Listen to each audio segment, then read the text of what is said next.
শাইখ জাকারিয়া রাহমাতুল্লাহি আলাইহি বলেন, মনে রাখি একজন ব্যক্তির যদি জ্বর হয়ে যায়, জ্বর হওয়ার পরে ওই ব্যক্তি যখন জ্বরটা আস্তে আস্তে বাড়তে থাকলে ওই ব্যক্তির কোনো কাজ আর ভালো লাগে না। সে যে রকম ভাবে শুয়ে যায়, ওরকম ভাবে কোনো ব্যক্তি যদি কুদৃষ্টি করে, ওই কুদৃষ্টির ক্ষতটা এমন ভাবে লেগে যায়, ওই মনে রাখিও কুদৃষ্টির ক্ষতটা আস্তে আস্তে বাড়তে থাকে। কুদৃষ্টির ক্ষত কোনোদিন সারে না, কুদৃষ্টির ক্ষতটা আস্তে আস্তে বাড়তে থাকে। ওই ব্যক্তি যেমন একজনকে কুদৃষ্টি করছে, ওই ক্ষতি একটা, ওই ক্ষতি আবার আরেকজনকে দেখবে, আবার আরেকজনকে দেখবে। দেখার পরে তার অন্তরের ভিতরে কল্পনা জল্পনা যেই পরিমাণ হবে, তার কুদৃষ্টির ক্ষতটা সেই পরিমাণ হবে। ক্ষত যদি বেড়ে যায়, কুদৃষ্টির ক্ষত যদি বেড়ে যায়, এই ব্যক্তির কোনো ইবাদত আর ভালো লাগবে না। আসসালামু আলাইকুম ওয়া রাহমাতুল্লাহি ওয়া বারাকাতুহু।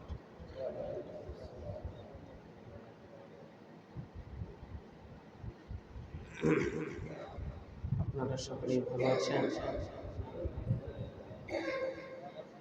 জি আলহামদুলিল্লাহ। আলহামদুলিল্লাহ ওয়া কাফা ওয়া সালামুন আলা ইবাদিহিল্লাযীনা ইসতাফা। أما بعد فأعوذ بالله من الشيطان الرجيم. بسم الله الرحمن الرحيم. فهل عسيتم أن تفسدوا في الأرض وتقطعوا أرحامكم أولئك الذين لعنهم الله. وقد قال رسول الله صلى الله عليه وسلم النظرة سهم مسموم من سهام إبليس، أو كما قال عليه الصلاة والسلام.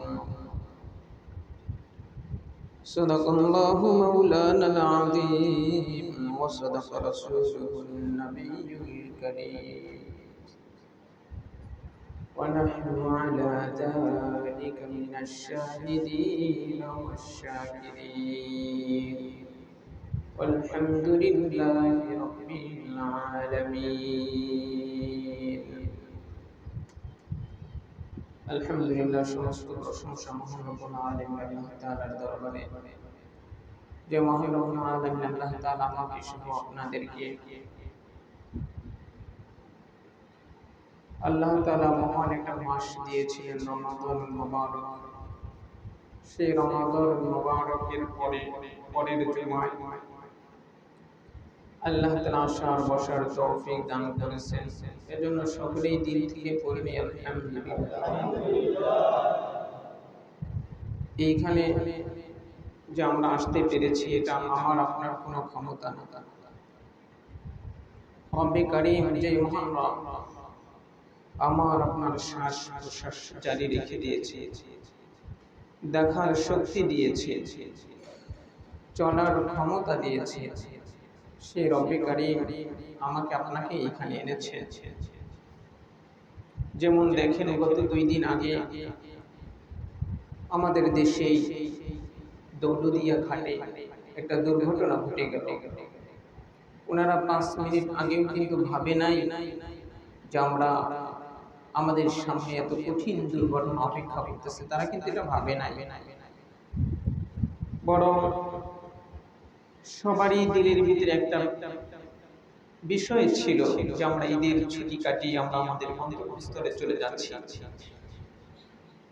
তারা দিলে দিলে কিন্তু একটা রুটিনও বানিয়ে ফেলেছিল যে এখন গিয়ে কয়টার সময় আমরা যাব, যাওয়ার পরে আমাদের কি কি কাজ হবে, সেটা কিন্তু তারা তাদের দিলের ভিতরে একটা সেটআপ করেছিল যে এইভাবে হবে। কিন্তু সেটা করতে দেয় না। আর আশ্চর্যের বিষয়, টেলিগ্রামে আমি একটা ঘটনা এরকম দেখলাম যে একটা ছেলে, সে তার মা এবং সম্ভবত বোনের সাথে ছিল। তার মা গ্লাস পানির নিচে গ্লাস ফাঁকা করে দিয়েছে, সে বের হয়ে উপরে চলে এসেছে, কিন্তু মা বের হতে পারে না।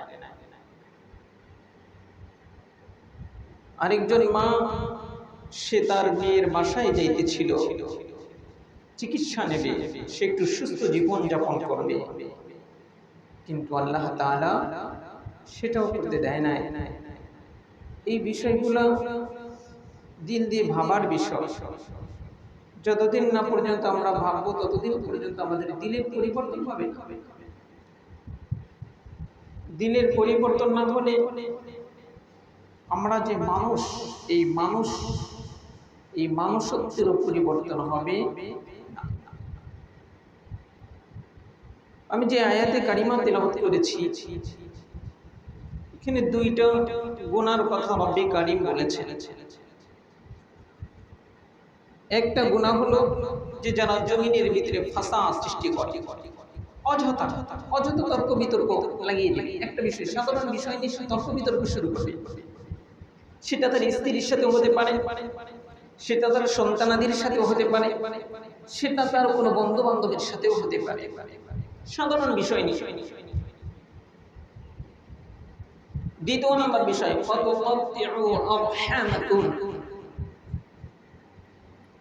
এই দোষী নাই এমন মানুষ খুঁজে পাওয়া খুবই মুশকিল।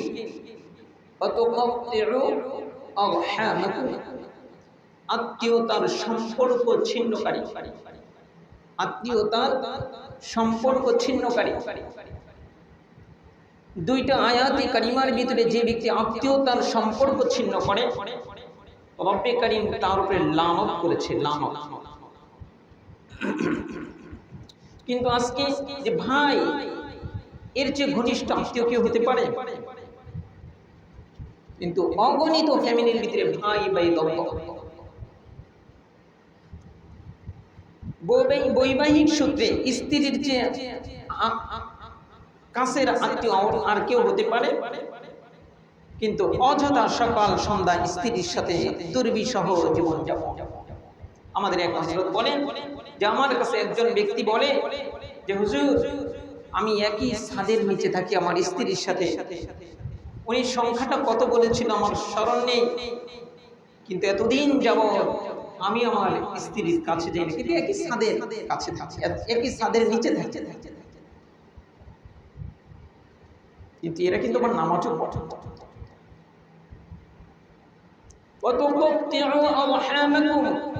যে আত্মীয়তার সম্পর্ক রক্ষা করা, এটা গুরুত্বপূর্ণ ফরজ বিধান। নামাজ যেমন ফরজ, রব্বে কারীম কুরআনুল কারীমে প্রায় 517টি বিধান রব্বে কারীম দিয়েছে। তার ভিতরে একটা বিধান হলো আত্মীয়তার সম্পর্ক রক্ষা করা। তো যাই হোক, রব্বে কারীম রাসূল করিম সাল্লাল্লাহু আলাইহি ওয়াসাল্লাম চলে যাওয়ার পরে আল্লাহ তাআলা মুজাদ্দিদ পাঠাবে। মুজাদ্দিদ কাদেরকে বলে? দিনের ভিতরে, ধর্মের ভিতরে কেউ যদি উল্টা পাল্টা কিছু ঢুকায়, ওই মুজাদ্দিদের কাজ হলো সেগুলা বের করে দিয়ে সঠিকটা সেইখানে বসিয়ে দেওয়া। এই মুজাদ্দিদ দুই ভাগে বিভক্ত। একটা মুজাদ্দিদ হলো তারা 1000 বছর পর পর আসবে। রাসূল করিম সাল্লাল্লাহু আলাইহি ওয়াসাল্লাম চলে যাওয়ার পর উলামায়ে কিরামগণ বলেন, এই 1000 বছর পর পর যেই মুজাদ্দিদ, তারা হলো দুইজন এসেছে।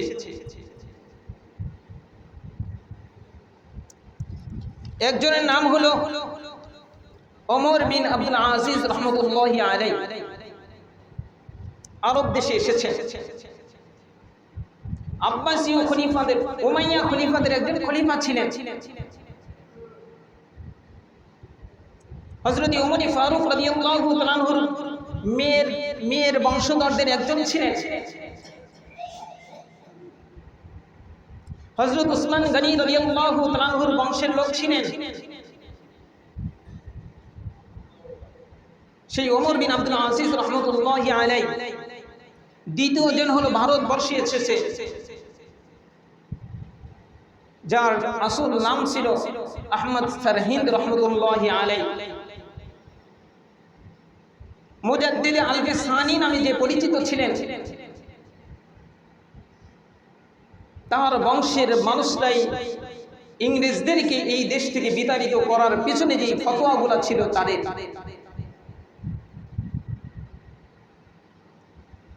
আর এক প্রকার মুজাদ্দিদরা 100 বছর পর পর আসে।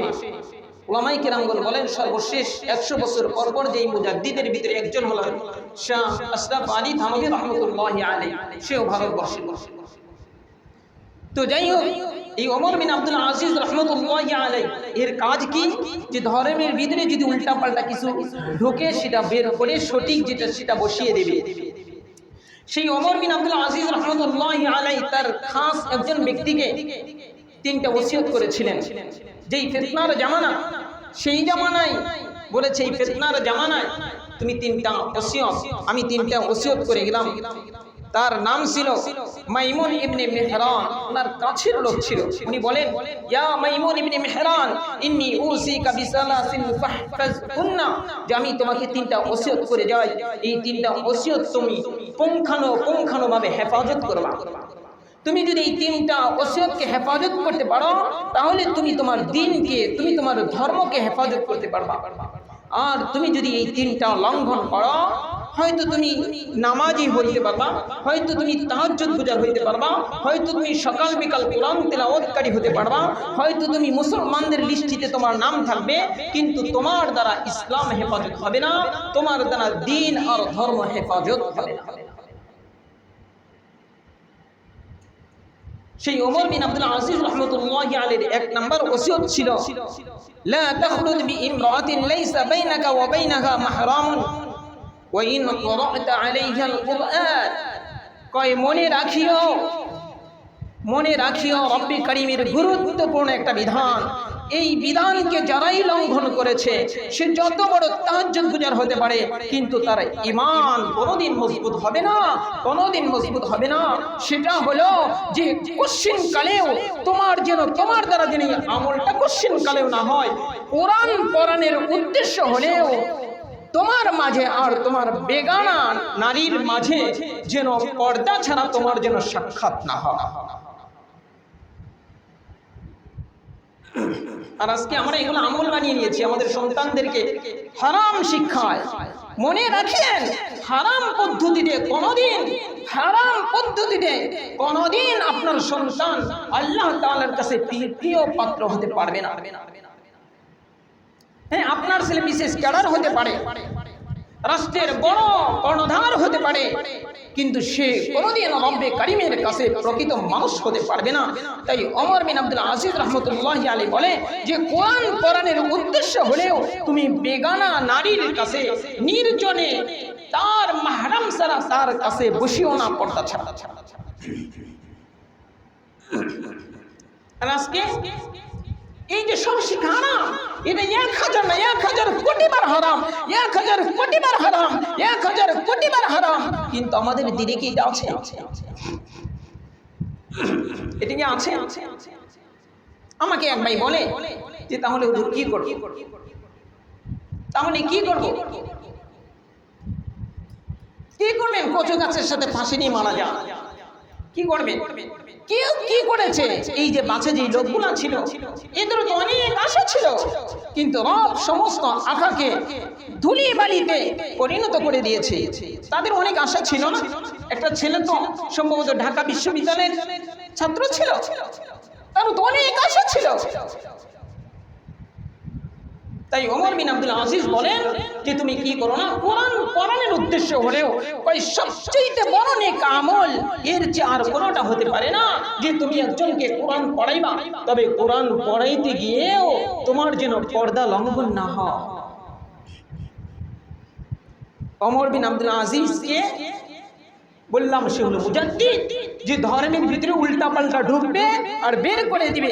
সেই 800-900 বছর আগে, প্রায় 1000 বছর আগে সেই কথাগুলো বলে গিয়েছে। আজকে আমরা সেটাকে এত আপন করে নিয়েছি যে আমরা আমাদের ঈমানকেও সেই রকম আপন করতে পারি না। রাসূল করিম সাল্লাল্লাহু আলাইহি ওয়াসাল্লাম বলেন যে আন-নাসরাতু সাহমুম মাসফুম মিন সিহামিল ইবলিস। কয় যে তুমি তোমার উপরে আমি ধারণা করি না যে তুমি ব্যভিচারে লিপ্ত হইবা, আমি এই কুধারণা করি না, কিন্তু মনে রাখিও এই ধারণা আমি করতে পারি যে তোমার দ্বারা তুমি যখন একজন বেগানা নারীর সাথে বসবা তোমার দ্বারা কুদৃষ্টি হবে, কুদৃষ্টি হবে। আর কুদৃষ্টিটা কেমন? রাসূল কারীম সাল্লাল্লাহু আলাইহি ওয়াসাল্লাম ফরমান, ওই কুদৃষ্টিটা হলো যে এটা ইবলিসের একটা বিষাক্ত তীর। ওই তোমার শরীরে যদি একটা তীরের মাথায় যদি বিষ ঢুকিয়ে তোমার শরীরে যদি পুশ করা হয় তোমার শরীর যেভাবে ধ্বংস হয়ে যাবে, ওই কারো যদি কুদৃষ্টি, কারো যদি এই কুদৃষ্টির অভ্যাসটা, এই কুদৃষ্টি নামের তীরটা ঢুকে যায়, ওই তার ঈমানটাও এইভাবে ধ্বংস হয়ে যাবে। দুইটা আমল, যে দুইটা আমল, দুইটা গুনার কারণে মানুষের ঈমান যে কোনো মুহূর্তে ধ্বংস হওয়ার সম্ভাবনা থাকে। উলামায়ে কেরাম সেই দুইটা গুনার কথা, একটা গুনার বলে যে উলামায়ে কেরামের বৃদ্ধাচরণ, উলামায়ে কেরামের সাথে বিরূপ মনোভাব, তার উলামায়ে কেরামকে ভালো লাগে না, এই ব্যক্তি ঈমান হারা হয়ে মৃত্যুবরণ করার সম্ভাবনা রয়েছে। আর দ্বিতীয় নাম্বার হলো কেউ যদি কুদৃষ্টি করে এই ব্যক্তিও ঈমান হারা হয়ে মৃত্যুবরণ করার সম্ভাবনা রয়েছে। কুদৃষ্টিটা মারাত্মক। এই কুদৃষ্টির কারণে, কুদৃষ্টির কারণে কোন এক ব্যক্তি বলেন আন-নাজরু সাহমুন সাম্মা ইলাল কলবি, যে যখনই তুমি কুদৃষ্টি করলা তোমার অন্তর আত্মার ভিতরে বিষকে তুমি ঢুকায় নিলা। শরীরের ভিতরে যদি বিষ ঢুকে যায় তার মৃত্যু যেভাবে নিশ্চিত, কারো কলবের ভিতরে যদি এই কুদৃষ্টি নামের বিষটা ঢুকে যায় তার ঈমানটাও এভাবে মরে যাওয়ার সুনিশ্চিত।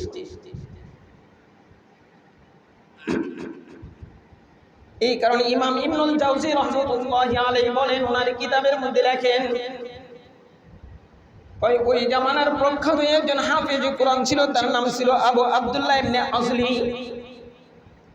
এই আবু আব্দুল্লাহ ইবনে আজলি রাস্তার একটা পাশে দাঁড়িয়ে আছে, তার পাশ দিয়ে ওই সময়ের একজন বুজুর্গ আল্লাহওয়ালা লোক, উনি তার পাশ দিয়ে হেঁটে যায়, তার নাম ছিল আবু আব্দুল্লাহ বলখি রাহমাতুল্লাহি আলাইহি। উনি যখন দেখলেন হাফেজ সাহেব ওই দিকে তাকিয়ে আছে, তখন হাফেজ সাহেবের কাঁধের উপরে হাত রাখিয়া বলে, হাফেজ সাহেব কি করো তুমি ওই দিকে কেন তাকিয়ে থাকো? তখন বলে, হযরত দেখেন না এই যে একজন খ্রিস্টান যুবক, খ্রিস্টান সুশ্রী বালক, এর চেহারাটাও আল্লাহ তাআলা আগুনে জ্বালাবে। এই বলখি রাহমাতুল্লাহি আলাইহি বলেন, না না না, আমি তো তোমার অন্তরের ভিতরে অন্য কিছু দেখতে পাচ্ছি। তুমি তো আমাকে বুঝাইলা যে আল্লাহ তাআলা এত সুন্দর একটা বালককে ঈমান না আনার কারণে, মুসলমান না হওয়ার কারণে আল্লাহ তাআলা একে জাহান্নামে দিয়ে দিবে। তুমি তো আমাকে এটা বুঝাইলা, কিন্তু আমি তো তোমার কলিজার ভিতরে অন্য কিছু দেখতে পাচ্ছি। মনে রাখিও হাফেজ সাহেব, মনে রাখিও, এটা তুমি পরে বুঝতে পারবা, এর ক্ষতিটা তুমি পরে বুঝতে পারবা। উনি বর্ণনা করে, আমি 40 বছর হওয়ার পরে আমি সদা সর্বদা কোরআনের সাথে লেগেই ছিলাম, কিন্তু আমি যে ওই যে 40 বছর আগে একটা যুবককে সুশ্রী বালকের উপরে আমার চোখটা পড়েছিল, আমি হযরতকে বুঝিয়েছিলাম একটা, কিন্তু আমার দিনে ওই সুশ্রী বালকের প্রতি আমার আকর্ষণ লেগে গিয়েছিল। 40 বছর আমি কি করতে পারি নাই, ওই ছেলেটাকে দিন থেকে বের করতে পারি নাই। হঠাৎ করে আমি একদিন দেখি আমি কোরআনের কোন আয়াত আর বলতে পারি না। ও বাবা, মনে রাখেন যে ব্যক্তি কুদৃষ্টি করে এ কোনোদিন আমলের উপরে মজবুত থাকতে পারবে না। এই যে মনে করবে যে বয়ান শোনার পরে তার ভিতরে পরিবর্তনের অনেক কিছুই আসবে, মনে করবে যে আজ থেকে আমি তাহাজ্জুদ ছাড়বো না, আজ থেকে আমি নামাজ ছাড়বো না, কিন্তু একদিন 2 দিন যাইতে না যাইতে আগে যা ছিল সে তাই হয়ে যাবে। শাইখ জাকারিয়া রাহমাতুল্লাহি আলাইহি বলেন, মনে রাখি একজন ব্যক্তির যদি জ্বর হয়ে যায়, জ্বর হওয়ার পরে ওই ব্যক্তি যখন জ্বরটা আস্তে আস্তে বাড়তে থাকে, বাড়তে থাকলে ওই ব্যক্তির কোনো কাজ আর ভালো লাগে না। সে যেরকম ভাবে শুয়ে যায়, ওরকম ভাবে কোনো ব্যক্তি যদি কুদৃষ্টি করে, ওই কুদৃষ্টির ক্ষতটা এমন ভাবে লেগে যায়, ওই মনে রাখিও কুদৃষ্টির ক্ষতটা আস্তে আস্তে বাড়তে থাকে। কুদৃষ্টির ক্ষত কোনোদিন সারে না, কুদৃষ্টির ক্ষতটা আস্তে আস্তে বাড়তে থাকে। ওই ব্যক্তি যেমন একজনকে কুদৃষ্টি করছে, ওই ক্ষতি একটা, ওই ক্ষতি আবার আরেকজনকে দেখবে, আবার আরেকজনকে দেখবে। দেখার পরে তার অন্তরের ভিতরে কল্পনা জল্পনা যেই পরিমাণ হবে, তার কুদৃষ্টির ক্ষতটা সেই পরিমাণ হবে। ক্ষত যদি বেড়ে যায়, কুদৃষ্টির ক্ষত যদি বেড়ে যায়, এই ব্যক্তির কোনো ইবাদত আর ভালো লাগবে না। তাই মেরে বাপ ওমর ইবনে আব্দুল আজিজ রহমতুল্লাহি আলাইহি বলেন, আজকে তো আমরা মনে করি যে মোবাইলে তো যুবক যুবতী মেয়েদের সাথে কত প্রেম প্রীতি করে, কত প্রেম প্রীতি করে। আরে বাবা, মনে রাখেন যে ব্যক্তি গুনাহের মধ্যে আসক্ত হয়ে যায়, আরে উলামায়ে কিরামগণ লেখেন ইন্নাহু আযমুল মাসাইব, এর যে বড় মুসিবত আর নাই। তাই আবু দাউদ রহমতুল্লাহি আলাইহি, ইমাম আবু দাউদ রহমতুল্লাহি আলাইহি দাউদ নবীর উদ্ধৃতি দিয়া বলেন যে দাউদ নবী তার সন্তানকে বলেছিল যে মনে রাখিও, তুমি বাঘ আর সিংহের পিছনে তুমি দৌড়াইতে পারো, কিন্তু কোনোদিন মনে রাখিও কোনো নারীর পিছনে দৌড়াইও না। বাঘ আর সিংহের পিছনে যদি দৌড়াও, ওই বাঘ আর সিংহ তোমাকে হয়তো ঘুরে তোমাকে দংশন করে তোমাকে শেষ করে দিবে। মনে রাখিও সেটা তোমার দুনিয়ার জীবন ধ্বংস হবে। কিন্তু তুমি যদি কোনো নারীর পিছনে ছোট, মনে রাখিও বাঘ যেভাবে তোমার দুনিয়ার জীবন ধ্বংস করিয়া দিছে, তুমি কোনো নারীর পিছনে ছোট, তোমার আখিরাত সেইভাবে ধ্বংস করে দিবে। তাই ওমর বিন আব্দুল আজিজ মাইমুন ইবনে মেহরানকে বলি, এক নাম্বার ওসিয়ত হলো যে তুমি বেগানা নারীর সাথে কোনোদিন বেপরদায় চলবা না, অর্থাৎ কুদৃষ্টি দিবা না। আর দুই নাম্বার উনি বলেন যে তুমি কি করবা না, যে ব্যক্তি আত্মীয়তার বন্ধন ছিন্ন করে তার সাথে চলবা না, তার সাথে বলবা না, তার সাথে বন্ধুত্ব করবা না। ও বাবা, মনে রাখেন যে এই ব্যক্তি আত্মীয়তার বন্ধনকে ছিন্ন করিয়া দেয়, আল্লাহ তাআলা যেই দিন আত্মীয়তার বন্ধনটাকে আল্লাহ তাআলা তৈরি করেছে, সৃষ্টি করেছে, সে কি করেছে আত্মীয়তার বন্ধনটা আল্লাহ তাআলা আরশের সাথে এভাবে যায় মিটিমিটি কি যেন বলে, ঠোঁট নাড়িয়ে নাড়িয়ে কি যেন বলে। তখন আরশ বহনকারী ফেরেশতাদেরকে বলে, ও ফেরেশতা, ও কি বলে? ও বলে যে আল্লাহ, তুমি তো আমাকে বানাইছো, তোমার দুনিয়ার মানুষগুলা, তোমার যেই মানুষগুলার জন্য আমাকে বানাইছো, এই যে আত্মীয়তার বন্ধন আমাকে তো ছিন্ন করবে। তখন রব বলে দেয় যে ওকে সান্ত্বনা দিয়ে দাও, তোমাকে যে ছিন্ন করবে ওর সাথে আমার সম্পর্ক ছিন্ন হয়ে যাবে। এই মেয়ের বাপ ও ভাইয়ের সাথে সম্পর্ক ছিন্ন করা, এটা মারাত্মক ধরনের কবিরা গুনাহ। কেউ যখন ভাইয়ের সাথে সম্পর্ক ছিন্ন করে, যতদিন না পর্যন্ত ভাইয়ের সাথে মিলবে ততদিন পর্যন্ত তার কোনো ইবাদত কবুল হবে না। আর হাসান আর হুসাইনের সাথে একটু তর্ক লেগেছিল, হাসান আর হুসাইন দেখলো যে হুসাইন রাদিয়াল্লাহু তাআলা যখন দেখলো বাড়িতে চলিয়া গেল, আমি আগে যায় মাপ চাই। হুসাইন রাদিয়াল্লাহু তাআলা বলে যে আগে যায় মাপ চাবে, সে কি করবে? সে তো 500 বছর আগে জান্নাতে যাবে, কিন্তু আমার নানা তো বলেছে আমরা দুই ভাই একসাথে জান্নাতে যাব। ওদিকে হাসান রাদিয়াল্লাহু তাআলা দিনের ভিতরে চিন্তা আসছে, তো দুই ভাই তাদের বাড়ি থেকে আসে এমন জায়গায় মাপ চাইছে, মাপ দিয়ে দেখা গেল দুজন সমান সমান জায়গায় এসে মাপ চাইছে। তাই বাবারে, কারো যদি ভাইয়ের সাথে সম্পর্ক ছিন্ন হয়ে থাকে, মনে রাখেন এই মাসে কিন্তু 6টা রোজা আছে। এই রোজা যদি 1 কোটি বারো যদি রাখেন, আর যদি আপনার ভাইয়ের সাথে সম্পর্ক ভালো না, আপনার প্রতিবেশীর সাথে সম্পর্ক ভালো না, আরে কি বলবো, আবু যার গেফারি, দেখেন আবু যার গেফারি, সে তার গোলামকে একটা গালি দিয়েছিল, কাল্লার গোলাম, মানে ওই গোলামের মা ছিল কালো, তখন গালি দিয়েছিল কাল্লার গোলাম। তখন দৌড়ায় আবু যার গেফারি রাসূল সাল্লাল্লাহু আলাইহি ওয়াসাল্লামের কাছে বসিয়া পড়ছে, ইয়া রাসূলুল্লাহ, আমি তো আমার গোলামকে মা ধরিয়া তাকে গালি দিয়েছি। রাসূল সাল্লাল্লাহু আলাইহি ওয়াসাল্লাম তখন বলে, ও আবু যার, তোমার ভিতরে দেখি জাহিলিয়াতের গুণ রয়ে গেছে। আরে তখন সে কি করলো, আবু যার গেফারি তখন বাড়িতে চলে আসলো। সে তার গোলামকে ডাক দিছে, জমিনের ভিতরে শুইছে, গোলামকে বলে তুমি আমার এই চাপার উপরে একটা পা রাখবা, আর একটা পা আমার শরীরের উপরে রাখিয়া তুমি হাঁটিয়া যাইবা। গোলাম যেতে চায় না, তখন বলে আমার আদেশ। তখন গোলাম কি করছে, তার এই মাথার উপরে একটা পা রাখছে, আর একটা পা তার শরীরের সাথে রাখছে। রাখার পরে যখন তার শরীরের উপরে হাঁটিয়া গেছে, আমি তোমাকে এর কারণে আজাদ করিয়া দিলাম। ও বাবা, দেখেন দেখেন, একটা গোলামের সাথে যদি একটু সম্পর্কটা একটু যদি রাগের কারণে এটা করতে পারে, আমি আর আপনি আমার স্ত্রীর সাথে একটু রাগের কারণে কত কিছু করিয়া ফেলাই, আমার সন্তানের সাথে একটু সম্পর্কের কারণে কত কিছু করিয়া ফেলাই। আরে সে যদি একটা গোলামকে এইভাবে মাফ করিয়া দিতে পারে, আমার ভাই হয়তো আমার সাথে জুলুম করেছে, আমি কি ভাইকে মাফ করে দিতে পারি না? আমার বাবা হয়তো আমার সাথে হয়তো জুলুম করেছে, আমি কি তাদেরকে মাফ করে দিতে পারি না? ও বাবা, মনে রাখেন, যে ব্যক্তি আত্মীয়তার বন্ধন ছিন্ন করে সে কিন্তু জান্নাতে যাইতে পারবে না। লা ইয়াদখুলুল জান্নাতা কাতিউ রাহমিন। কই যে ব্যক্তি কি করে আত্মীয়তার সম্পর্ক ছিন্ন করে সে জান্নাতে যাইতে পারবে না।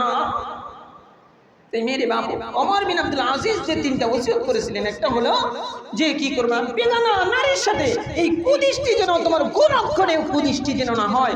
দ্বিতীয় নাম্বার হলো আত্মীয়তার সম্পর্ক যেন তোমার দ্বারা ছিন্ন না হয়। আর তৃতীয় নাম্বার যে বিষয়টা ছিল সেটা হলো কারো প্রতি তুমি কি করবা না, বদ ধারণা করবা না। কারণ বদ ধারণা যেই ব্যক্তি করে ওই ব্যক্তি একজনের প্রতি বদ ধারণা করে। আমাদের শেখ জাকাই, আমাদের শেখ একজন বলেন, উনি বলেন মনে রাখি দুনিয়াতে কিন্তু মাছি দুই প্রকার, একটা হলো ফুল ফলে বসে মধু সংগ্রহ করে, আর একটা হলো পায়খানায় বসে। পায়খানা ওই মাছি বসে যার ভিতরে আল্লাহ তাআলা ওই বিষয়টা দিয়ে আল্লাহ তাআলা তাকে তৈরি করেছে। ওই কুদৃষ্টি ওই ব্যক্তি কুধারণা করে, যে ব্যক্তির অন্তর আত্মা কুতে ভরে যায়, কুতে ভরে যায়, সেই ব্যক্তি কুধারণা করে। কারো প্রতি যদি কেউ কুধারণা করে, মনে রাখেন সেটা যদি সত্য না হয়, কাল কিয়ামতের ময়দানে রব্বে কারীম তাকে ডাক দিবে আর বলবে, এই তুই না অমুকের প্রতি কুধারণা করেছিলি, সেটা সত্য প্রমাণিত না করা পর্যন্ত তোর জন্য জান্নাতে যাওয়া সম্ভব হবে না। তাই কোন কোন জায়গায় তো বলা হয় যে কিছু কিছু গুনার কারণে সুইয়ের ছিদ্র দিয়ে উট যেরকম যাওয়া অসম্ভব, ওই ব্যক্তির জান্নাতে যাওয়া ওই রকম অসম্ভব। একটা হলো যেই ব্যক্তি কি করে, কারো প্রতি কুধারণা করে। দ্বিতীয় নাম্বার, কেউ যদি ছবি আঁকায়, কেউ যদি ছবি অঙ্কন করে, তখন বলবে এর ভিতরে জান ঢোকাও, নাহলে তোমার জান্নাত যে পর্যন্ত এর জান দিতে না পারবা সে পর্যন্ত তুমি জান্নাতে যাইতে পারবা না, সে পর্যন্ত তুমি জান্নাতে যাইতে পারবা না। একজন আমাদের বুজুর্গ ছিলেন, সে ওমরা করে আসছে, এক নৌকার ভিতরে সে কি করছে, নৌকার ভিতরে চলতেছে, তখন বলে যে যুবকরা তার এই মাথাটা টাক ছিল, কারণ ওমরা করে আসছে, চুল চাচ্ছে, মাথা হাতাইতেছে আর উল্টা পাল্টা মানে তুচ্ছ তাচ্ছিল্য করতেছে। তার দিলের ভিতরে কাশমালা বুজুর্গ ছিল, তার দিলের ভিতরে আসলো রব, তখন বলতেছে আচ্ছা ওর জন্য বদ্ধ কর, আমি তোর নৌকাটা একবার উল্টিয়ে দিব। তখন সে দিলে দিলেই বলছে, আল্লাহ নৌকা উল্টায়ও না, ওদের দিল উল্টায় দাও। কিতাবে লিখেছে ওই যুবকরা ওই জামানার মস্ত বড় ওলি আল্লাহ হয়ে গিয়েছিল। দেখেন সুধারণা, তাই সবসময় সুধারণা করা। তাই এই তিনটা সেই মুজাদ্দিদ ছিলেন, যে ব্যক্তি তিনটা যার ভিতরে ঢুকাইতে পারবে, একটা হলো বেগানা নারীর সাথে কোনো সম্পর্ক নাই এবং কি চোখ দ্বারা যেন কখনো ওই বেগানা নারীকে না দেখে। দ্বিতীয় নাম্বার হলো যে আত্মীয়তার সম্পর্ক ছিন্ন করিও না। তৃতীয় নাম্বার হলো মুমিনদের প্রতি সুধারণা রাখিও, কুধারণা রাখিও না। এই তিনটা যদি, এই তিনটা গুণ যদি কারো ভিতরে ঢুকাইতে পারে, সেই ব্যক্তি ঈমান আমল ইসলামকে হেফাজত করতে পারবে। আর যদি এই তিনটা বিষয় কলিজার ভিতরে ঢুকাইতে না পারে, সে অসম্ভব, সে ঢুকাইতে পারবে না। আল্লাহ তাআলা আমাকে আপনাদের সকলকে এই কথাগুলো দিন দিয়ে আমলের তৌফিক দান করেন। একটু সময় হয়তো বেশি নিয়ে